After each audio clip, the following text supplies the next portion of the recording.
Eastern PA Weather Authority meteorologist Bobby Marchich here with your outlook for May 22nd, 2017. For your Monday, we have a cold front that's moving through the region this morning that will have some showers, generally light showers, especially in the interior, but might have a little bit heavier concentration of those showers, maybe over a half-inch of rain in areas of parts of southern New Jersey and Delaware.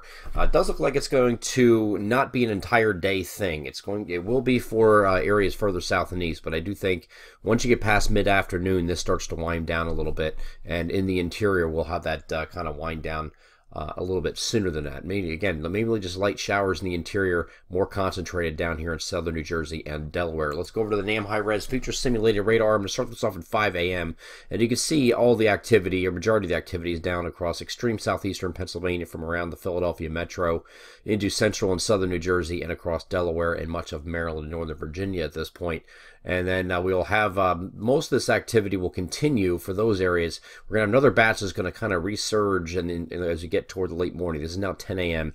and you're going to have this little batch right here that's going to pop over south central Pennsylvania and move northward. We're going to give more showers to areas further north across northern New Jersey and also around the Lehigh Valley and back to the lower Susquehanna Valley.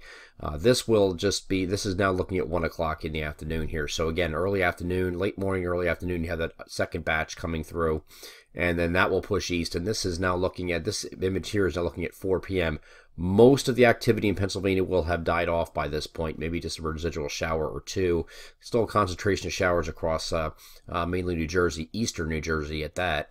And then that will be moving off the coast. And by the time we get to 6 p.m., we're pretty much high and dry. Just something isolated behind this still possible, but I wouldn't really get too excited about anything trailing. It looks like it's going to kind of fall apart and fizzle as it heads eastward. So once you get past mid-afternoon is when we start seeing some improvement in most areas. And for the far interior, out here in central PA, it's more going to be closer to noon out in those areas where you get that rid of those showers. And again, just something residual after that point is still possible. The concentration of this is generally 3 to 5 p.m.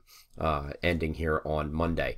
Let's go back to the global models. We're going to go ahead past this point. We do dry out again. Staying mostly cloudy on Monday night, then getting into Tuesday, we should stay mostly dry, maybe partly to mostly cloudy, we'll call it here on Tuesday.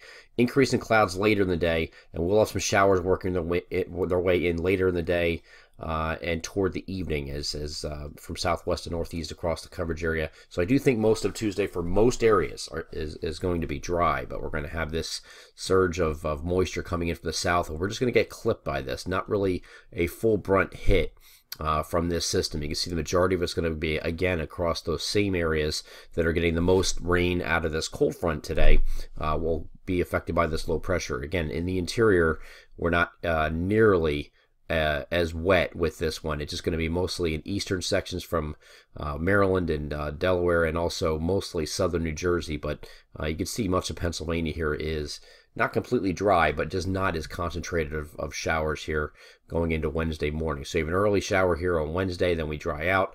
You have another system behind it. This is a low pressure moving through the eastern Great Lakes. It's going to bring some showers. This is all part of an upper level trough, and that's going to swing through and give us some showers here on late Wednesday night and also during the day on Thursday. This is not going to be an all-day rain event on Thursday either, but you're not going to see much of the sun.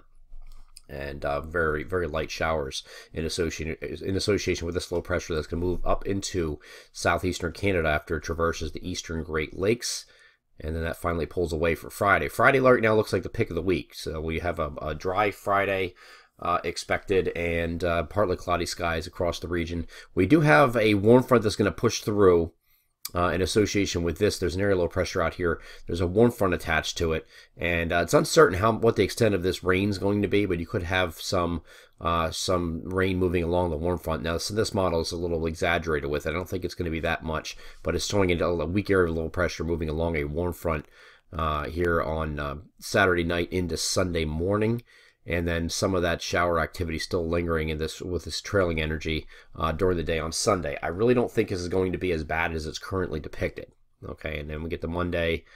Monday have a possibility of a shower also. This looks like this probably looks like the most ominous for this upcoming weekend. I don't want to really paint a picture like it's going to be just a washout weekend. That is not what we're projecting. This is probably a worst case scenario, and it looks pretty bad. If this is Saturday and you get these waves of low pressure coming in, that would be the worst case scenario what this model is showing here. I don't think it's raining the entire time, but I do think you have the opportunity with this unsettled pattern to still have some showers at different points of the weekend. So I don't think the entire 4-day weekend is a washout, but you do have an opportunity for showers several times. And we're going to narrow that down as we get a little bit closer this week and see what the models converge on. But right now, at least some opportunity for showers exists, and we'll see if we can narrow that down as time goes on in the upcoming week. I'm Eastern PA Weather Authority meteorologist Bobby Martich. That is your outlook for May 22nd, 2017. Have a great Monday.